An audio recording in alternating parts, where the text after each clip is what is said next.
Hi students, Dr. Hoglund here. Welcome to week 11, chapter 10. This is my second time recording this lecture because my other computer died. I am not having good luck with my technology and recording these lectures for you. And I think next semester when I teach this course, I'm just going to have a synchronous time where everybody can join in if they want to, and then I'll just post the videos afterwards because this is a little crazy. So this week, you're going to be studying research strategies following cultural data. So this is really, really important when it comes to doing cultural health promotion planning, and really kind of couple things for this lecture that stand out as the major takeaways. Number one, developing partnerships with the people that you are collecting data from, or that your interventions, your program is going to be impacting, and working with organizations that work with the community or the population of people that you are attempting to help, or working to help, I should say. That's always the goal. We always want to help and help improve health outcomes so that people have a better quality of life, right? And so there has to be an appreciation of people's lived experiences. And we use that to guide our planning and our communications when we're looking at effective health promotion planning, program planning. Sorry, I'm looking up at my notes because I had to switch computers. So I hope that's not too troublesome for you.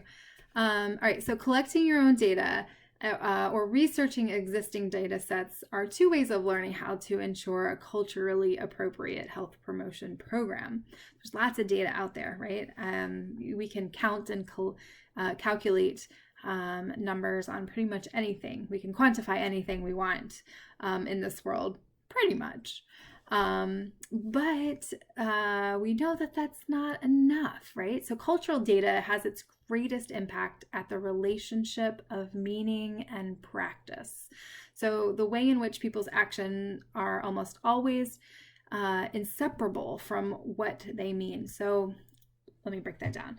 So cultural data is going to tell us the how and the why. And so numbers don't always tell the complete story. And it's difficult to know the meaning, the culture, the behavior of a person or a population if all you're doing is just asking questions that are close-ended, like yes, no. 50% said yes, 50% said no. Or multiple choice, X% picked A. That doesn't tell you or get to that level of understanding of knowing what to do about it. So for action. And so collecting data in isolation of how behavior is shaped and understood will always be incomplete. Can't stress that enough. And this is how we start to see bias in data sets, or bias or in assumptions that are derived from quantitative data and poured into a planning process for health promotion, or some public health strategy or intervention or initiative or campaign, and it completely fail because it didn't take into account the people's lived experience and what their actual needs were and what their attitudes and beliefs. We're seeing this play out literally in front of our eyes with COVID-19, of why some people are mask wearers and some people aren't. Well, some people don't care. They don't perceive susceptibility. They don't perceive severity. Back to that health belief model, right? They don't see that there is an importance or priority or an urgency around wearing a mask.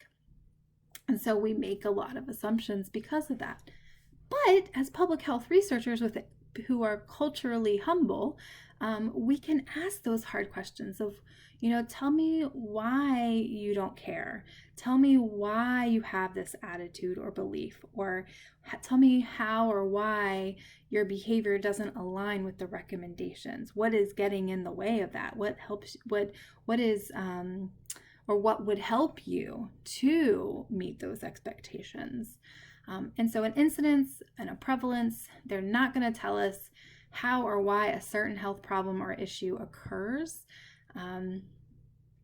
And we might be able to, on some level, link together or match certain risk factors or outcomes. But again, it doesn't tell us the whole story. Stories tell the how and the why, because it is true for the person in their lived experience. They share their meaning of what they experience. And so two categorizations of stories in our Western ethno-medical paradigms are called positivism and empiricism. Positivism is the theory that knowledge can be acquired only through direct observation or experimentation. So think like the scientific method. Form a hypothesis, we get our materials, our equipment, we run the experiments in our trials, and then we make our conclusions after we analyze the data. Empiricism is that philosophical belief that all knowledge is derived from the experiences of the senses. So again, can be quantified, can be measured, but there's also an element there of lived experience, of things that I have seen, I have heard, I have felt, I have touched, I have smelled. Facts can only be determined through observation, experimentation, and that which can be experienced. So phenomenology is a qualitative method that studies these things as they are perceived, as opposed to as things how they are. Now, this suits a culturally appropriate health promotion and planning process really well because it takes into account what people perceive. Facts also matter. Cultural ideas are interpretations and constructs that those experienced to the issue being studied are able to communicate. So this is illustrated in figure 10.1 on page 135 about the objective and the subjective nature, or those differences between those two. So you see on the right side, there's a filter of interpretive systems or cultural effects, how a person or a population understands the world around them. So that filters through those cultural ideas and interpretations of what's happening to them. So going into a process of data collection, both quantitatively and qualitatively, we have to constantly remember that this data and information is coming through a filter. It always comes through a filter. Unless you're doing the direct observation of a person performing a skill or behaving in some way, it's really hard for you to put context. You have to listen to the context that the person, the individual, is putting on their own experience. So quantitative data refers to the information expressed in numbers. It can be counted and calculated, like I said. So examples for quantitative data would be discrete survey questions, data on clinical health, like blood alcohol levels, blood glucose, blood pressure, heart rate. Might also be social indicators or other demographics like income levels, education levels, age, race, gender, household size. It could be a number of different things, right? And we use statistics and epidemiology to analyze quantitative data. I'm not going to speak in depth on these public health sciences because you should have this awareness already and taken prior coursework on epidemiology and biostatistics. So quantitative data can be generalized, meaning we can apply it to larger populations because it has appropriate statistical power. This is a huge benefit to public health. And we're seeing it right now with COVID-19, with machine learning and AI and big data, and all the processing that's going on with the hundreds of thousands of cases, case data, and case information that we're able to do some great analysis with. But it doesn't tell the whole story, right? And so that is the primary limitation of quantitative data. It does not offer information that is descriptive enough about a process, an attitude, a situation, an occurrence, a belief, opinions, relationships, emotions, cognition, spatial awareness or spatial analysis, and other subjective interpretations and meanings. These are qualitative types of data, and they can be obtained through various means like interviews or observations, focus groups, ethnography, audio and video recordings, thematic and symbolic analysis of the written word, stories, songs, and other media. A deductive approach aligns more with quantitative data collection and analysis. And it's this idea that a deductive approach moves from a general idea to a very specific conclusion. So we're taking lots of data and we're plugging it into a regression, or we're doing some kind of calculation, or we're disaggregating the data. Okay, of this big percentage, what percentage of that percentage is this or that? The inductive approach is moving from specific observations to a broader generalization and theory, and that is the qualitative method. So we're taking statements and input from about lived experiences from all these different people within the community or the population that we're studying and working with, and wanting to see their health improve. And we're sort of categorizing it and building it up to a general theory. So I'll give you an example of that in a minute. Being data informed means we ground the data, we validate the data in a real life context. It is not sufficient to just rely on quantitative data alone. And public health is not so great at being culturally humble and looking specifically at qualitative data and information to augment or validate even the quantitative data sometimes. This is a deliberate and specific method for leveraging the lived experiences, the perceptions and perspectives of those that have been negatively impacted by poor health outcomes. We know our healthcare system in America is struggling with structural racism and institutional and systemic racism because the whole entire system and institution was created for white people.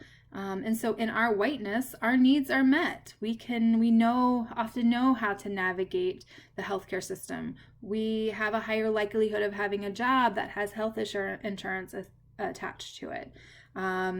We go to a hospital and, like for example, when I was having my children and I was having issues or problems, nursing care. In some situations, our maternal mortality rates are really high in this country, and it's really hard to understand what are the determinants, because it doesn't matter what your education is, it doesn't matter what your economic status is. Black mothers are dying at birth when they are giving birth because of the system, because of the institution, because something in that system and institution is racist against them, and the system is not working to keep them alive. And there's a lot of work going on around this issue right now, and some really fabulous researchers that I'll put in the Blackboard that you can follow on Twitter or check out their journal articles if it's an area of interest to you. But it's crazy to me with COVID, maternal mortality, other health issues, obesity, poor nutrition, HIV/AIDS, youth violence, whatever the health issue is public health doesn't always take the time to consider the cultural interpretations of that issue. And we make very widespread assumptions and generalizations. So quantitative data is going to show us the disparities and the inequities in health outcomes, and we have decades of data and analysis and research that shows us that we know these exist and who they impact the most. But there's not enough emphasis or priority on how these data are grounded in specific communities, because it could be very different. The Black community is not a monolith, right? There is a myriad of what constitutes Black communities. Same with Latinx community. They're not a monolith. There are so many variations and cultural aspects and elements to every community. So it's not fair to generalize when we're talking about a culturally appropriate health promotion program. So disaggregating data, quantitative data, can definitely illuminate root causes of inequities, but it has to be backed by community voice. You have to know for sure that that quantitative data is true for the people you are creating a program for. Otherwise, it's not going to meet their need and it's not going to be effective, and you will fail. It happens every day in the public health workforce, unfortunately. And so, for decades, we've known this, that health disparities, health inequities exist, but we really haven't spent the time sitting with, sharing space, listening generously to vulnerable populations, to understanding their specific determinants of health at every level. Data, of course, strongly provides evidence that there is a reason to intervene, that there is an impetus to change policy and practice, that something in the system, in the institution, in the community isn't working, right? If we start seeing an increase in a certain disease, let's say youth violence, let me say we start seeing an increase in crime by youth and other delinquency, we will watch the trending of those select indicators and measures, but it doesn't tell you why. And so if I am going to be a culturally humble and culturally appropriate public health practitioner, frankly, anti-racist, I'm going to challenge that quantitative data, and I'm going to want to talk to youth who are committing these acts, or the families, the interpersonal relationships. Like, what is it that's causing the problem? The why and the how is it happening? And a lot of people shy away from qualitative data collection because it is time consuming, it is labor intensive, it can take up a lot of resources. But it gives you the best answers. It gives you the best information to be able to plan effectively. Is there bias in our data? Absolutely. Bias is present in every data set that's out there. And that is another reason why we have to evaluate whether it tells the whole story or it tells the right story. So we do this by collecting the qualitative data, and we have to seek that understanding at multi-levels, at many determinants, and not just one person's individual beliefs or preferences. And then we have to know how to organize that information effectively so that we create services and interventions and strategies and programs that are built on trust, right? That we've taken information from a group of people and that we are leveraging and actuating our resources toward that, to the resolution of the problem.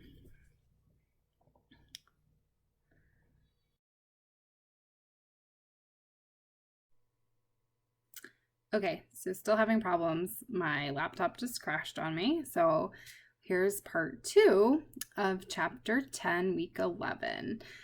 So I was discussing when I got cut off about the importance of collecting qualitative data to understand multi-level determinants, not just primary individual beliefs and preferences, but the sort of in collective, to effectively organize and communicate to direct services and interventions and strategies and program planning. That ultimately is built on trust. Trust with the intended audience, the intended population that you are working with, because you want to be effective. You want your programming to work. You want it to improve quality of life and to reduce poor health outcomes. And so I will note too, as public health practitioners, we are called to be anti-racist. And that means challenging data sources that haven't been grounded in the lived experience of the population of people that you are creating a health promotion program for. Because data informs how we use assets and resources, or how assets and resources can be leveraged toward the improvement or the implementation of your program, or whether something should be expanded or enhanced or developed from the beginning. So as public health, anti-racist public health practitioners, we champion indicators for interventions that promote engagement with the community, with the people, with the population that we intend the program to benefit. So earlier this year, I conducted the qualitative analysis of 176 key informant interviews and focus groups for the Virginia Department of Health, their maternal and child health block grant. The key informant interviews, the protocols were developed directly from understanding of the quantitative data, and it was a very highly effective process. So we formulated the questions based on the trend lines that we were seeing in certain aspects of indicators. So preterm birth, low birth weight, gestational diabetes, maternal smoking, and a few others. And so we were able to combine the qualitative and quantitative methods, which we call mixed methods. And this strengthens the quality of the results, right? Because we get to a level of corroboration or triangulation where the data is backing each other up, right? There's not just a one-sided look at the issue. So in my opinion, as a researcher, it's more important that data be used for designing a health promotion program that you are going to intend to move the needle, to create the opportunity to see true improvement in health outcomes. Otherwise, we're wasting our time and we're wasting money.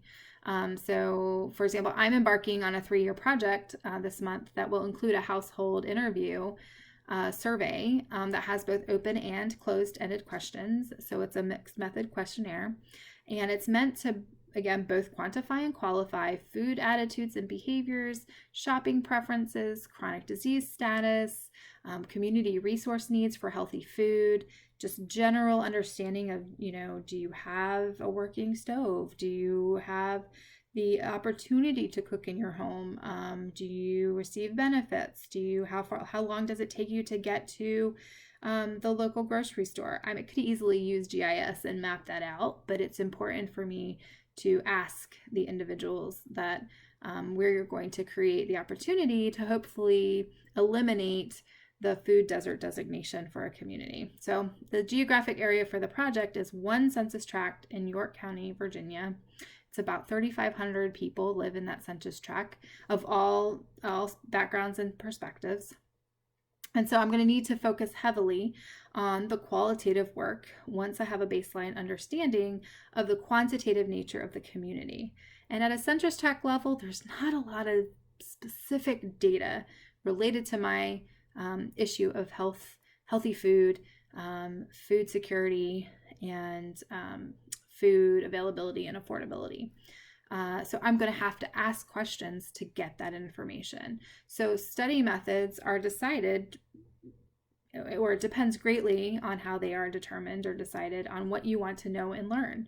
And it's important to line up your data collection methods in a very structured approach. Like there should be a logic to how you use quantitative data or how you use qualitative data or what your plan is to use that data for. And a lot of people don't think that far. They're just like, oh, I'll just do a survey. I'll just do a questionnaire. I'll just do an interview. I'll just do a focus group without really thinking through the utility of those questions that you're going to be asking and giving you the information that you need to make decisions on your action for your program. So we did key informant interviews with the maternal and child health assessment, and we chose 5 areas of the state that were categorized as low health opportunity. So Virginia Department of Health has this health opportunity index. It's like 30 some different indices of various social determinants data, all kind of put into this formula algorithm, and it turns out, this ranking of counties and cities in Virginia of high health opportunity versus low health opportunity. So we picked 5 regions of the state to go and do these key informant interviews in. We collaborated with many partners who work with the priority populations that we were interested in talking to, because that's a great way to recruit participants, is working with your partners. So we interviewed people from 6/7 populations. So pregnant women and mothers of young children was one, women of reproductive age was one, maternal child health providers was one, adolescents another, men, and then families with children with special health care needs. And so we did interviews with each of these populations, and about 40, roughly 40 each, we asked pregnant women in that population. We asked them questions that pertain to prenatal and postpartum care, prenatal care and postpartum care, since that is when complications and problems typically occur. Things like, again, premature birth, low birth weight, maternal smoking, gestational diabetes, preeclampsia. And we looked at the quantitative data first, like I said, and then we based our questions off of wondering why certain rates were high or the quality of care was different in those specific regions of Virginia. So some of the questions that we asked were things like, what is your perspective on how ideal health for pregnant women in your community should look like? To what went well with your prenatal care? At your prenatal care visits, were you screened for health conditions or pregnancy-induced medical conditions? Was there anything missing from your prenatal care? We asked questions about postpartum care and what their visits were like, if they received information about mental health or substance abuse or breastfeeding. We in every interview that we did, we ended up with 2 questions for across all the populations and across all the regions. We asked these last 2 questions. We said, if you had 1 minute to talk to the Secretary of Health or the Virginia State Health Commissioner about the health of pregnant women in your community or the health of the population, whatever, what would you tell them? And then the last question always in an interview is, do you have anything else you want to say or add? So these types of interviews are really effective, especially when they are informed by the quantitative data. So I will post that interview protocol that we used with pregnant women in Blackboard, just so you can see what that looks like and how those questions were structured. But interviews and focus groups are the primary qualitative data collection methods. So I want to stop for a second, and I think I'm going to do a part 3 lecture here, just so this doesn't get too long. But I want us to stop and think for a moment and consider something. So you've heard me talk on and on about qualitative data and the lived experience and understanding what people are sensing, seeing, hearing, smelling, tasting, touching, as well as observed fact and behavior and action. So, question. Do you see a preference on Western ethnomedical systems for quantitative data? On the other side, do you see a tendency for indigenous and cultural healers to use qualitative means of inquiry? And the last question, what would happen if the 2 came together? If there were that mixed methods thinking and philosophy around health and well-being and healing and health promotion programming? So hopefully you're catching on to these questions in that, yes, it's both. What cultural and indigenous healers are doing appeal more to the qualitative side of health and well-being. And in our Western ethnomedical system, it's the quantitative side, right? It's the blood pressure and the blood glucose and the biomarkers and the CBC panel and the blood counts, and it's all the cc's of this and the cc's, right? It's all very quantitative, and the size of the tumor, and everything is very quantitative. And again, in our health care system, there's not a lot of space for this qualitative understanding and application of what we're learning qualitatively. So I'm going to pause here. I'm going to restart another video to close out the rest of the chapter.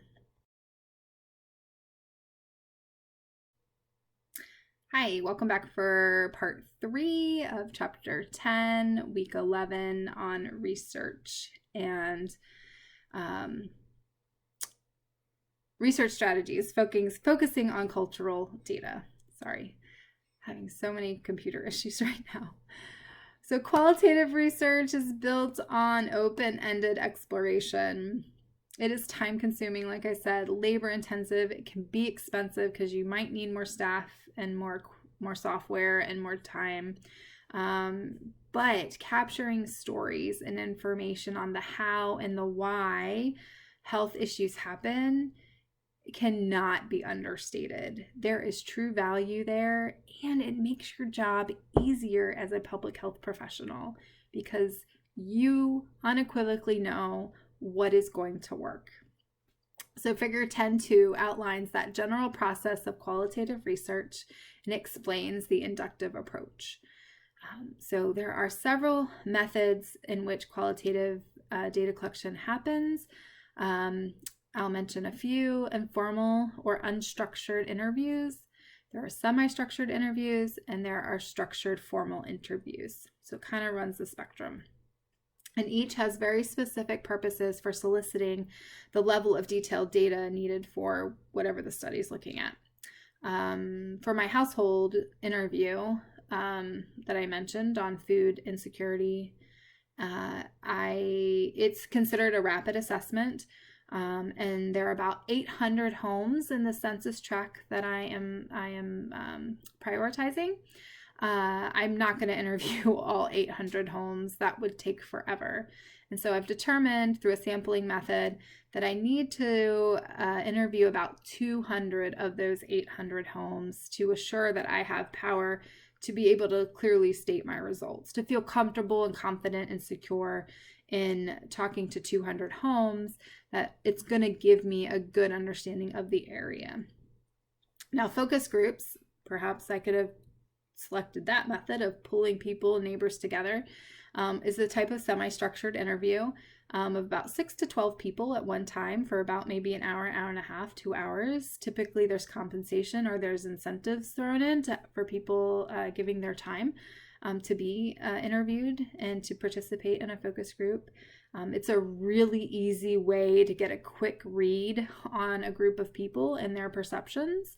Focus groups are heavily used in political polling and processes, and I honestly wish that public health would use them more to testing out certain strategies and interventions. I think they would save a lot of money, a lot of time if they were to do that more. So depending on who is invited in a focus group, some people may be really vocal, speak up, share their thoughts, and sometimes they don't. So the key to focus groups is you've got to have a really skilled facilitator to moderate that group to ensure that everyone's voice is heard. So be familiar with the consensus effect. Read box 10.2 on page 141. So kind of last section for this last lecture, recording and analyzing qualitative data. There are all kinds and types of qualitative data. And like I said before, literally anything can be quantified and anything can be qualified. So for qualitative data, it's going to be in formats that more than likely need to be repackaged or transcribed from an audio or a video recording and then coded before an analysis can happen. So the book talks about several different software types. I'm most familiar with NVivo. That's what I was trained in. And so I used NVivo to do the maternal child health interview analysis, the thematic analysis. And that's really the goal of qualitative analysis, is looking for patterns and themes and trends to emerge from the data. You don't go in with any preconceived notions. You let the statements from the stories that people are telling and the responses that they're giving to your questions, you let those themes and patterns emerge.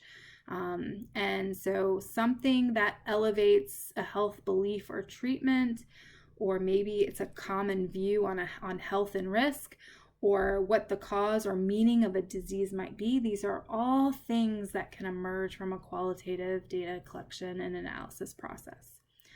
I've honestly been a little struck by the lack of qualitative work on COVID-19.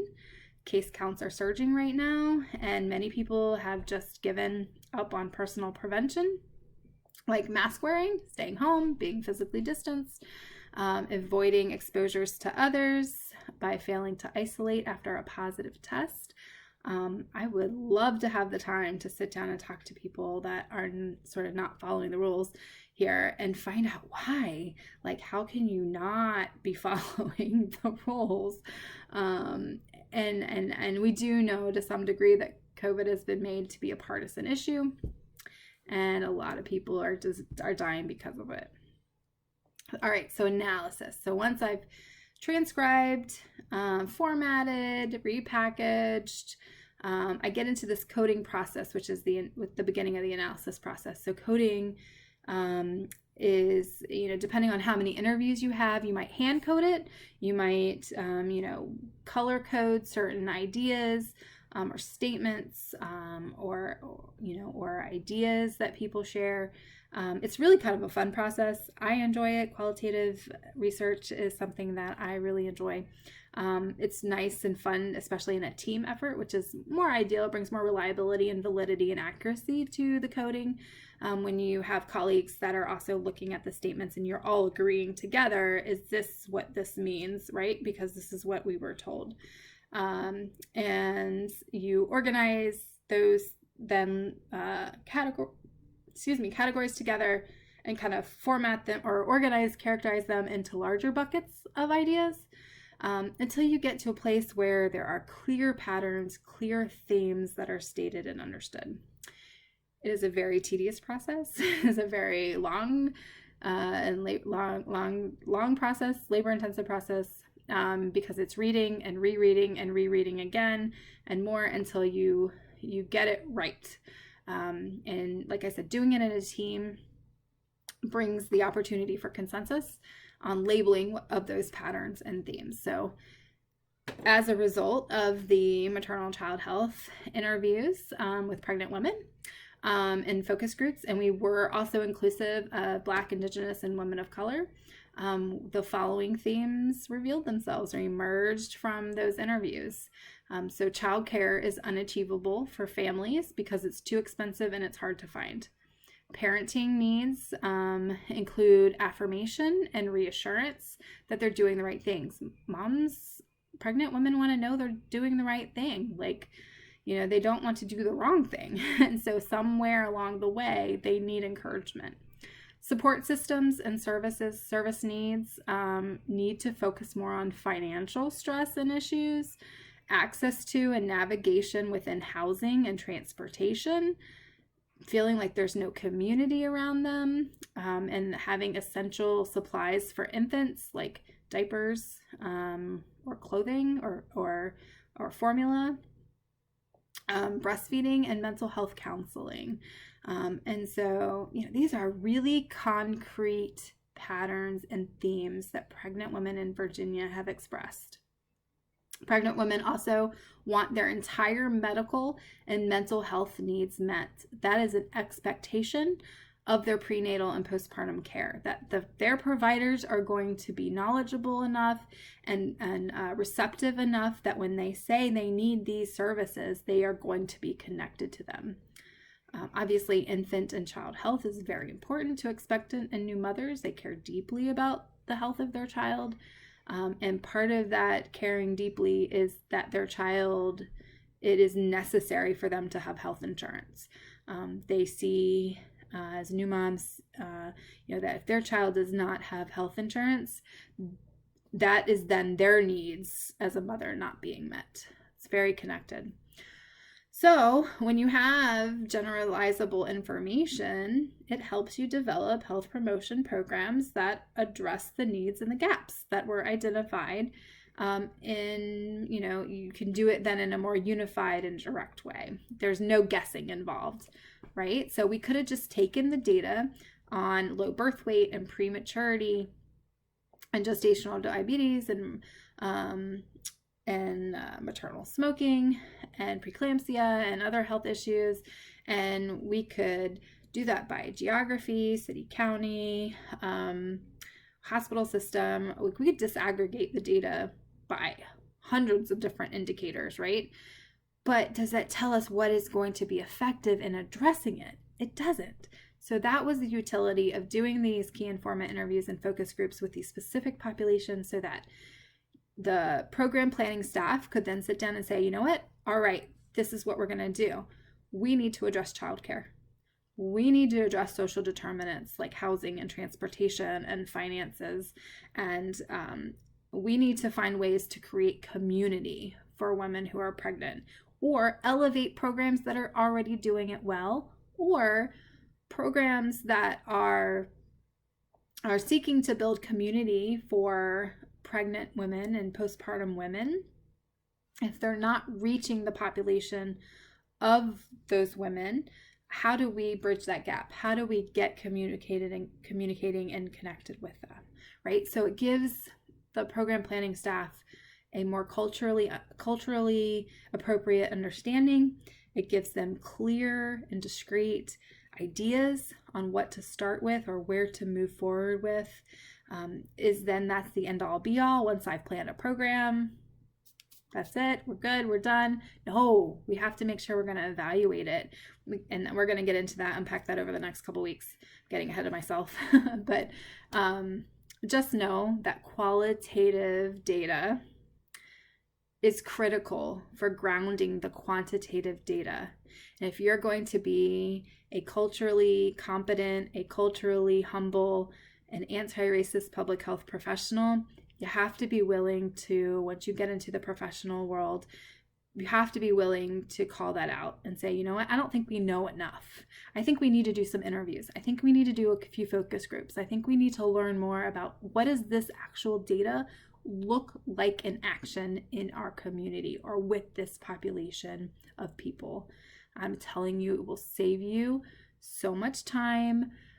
It will give you clear direction, and it will make sure your health promotion program is effective and moves outcomes that are improved for the population. So there's a chapter quiz this week, and your infographic and your data brief, whichever one you decided to do, is due on your topic. I shared in last week's announcement some different resources, examples of infographics using Canva, things like that for drafting your submission. If you have any questions, please reach out and let me know. Next week, due before Thanksgiving, is your final draft paper for peer review. So you should have been writing this whole semester as we've gone week by week, that you're adding on, that you're finding new articles and literature to support your culturally appropriate health promotion program, either addressing obesity and nutrition or on youth violence. Each of you next week are going to be sent, after I do a cursory review, I'm going to send you one of your peers' papers, and you're going to do a peer review. And I'll provide you with a rubric and some extra information when I send that to you. The marked up papers are then going to be due back to me by Sunday, December 6th, after the week after Thanksgiving. You will then have a week to finalize your paper and to prepare a 5-slide, 5-minute presentation of your paper. A very brief, high-level presentation. I will send more details on that as after Thanksgiving as we get closer. It's meant to be super simple. So everything in the course has to be submitted by December 14th. I highly encourage you to schedule a Zoom call with me if you're struggling with your paper, are struggling to write, struggling to find resources, not sure how to organize or outline the paper. I am happy to do a work session with you, and we can do the research on the literature together. We can help organize the paper, put it in a good outline, and so that you feel confident about what you're writing and what you're drafting and what you're proposing to do with your health promotion program. I have high expectations for these final papers. It is the cumulative assignment that you're applying everything that we've talked about this entire semester into this paper related to your topic. So you need to be able to show that you've assimilated this knowledge and understanding of the intersection of health and culture and disparities, and can apply it effectively to a health issue. So you've got just a few more weeks to go. You're doing great. Keep it up. Thank you for your patience with my technology, and I will talk to you again next week.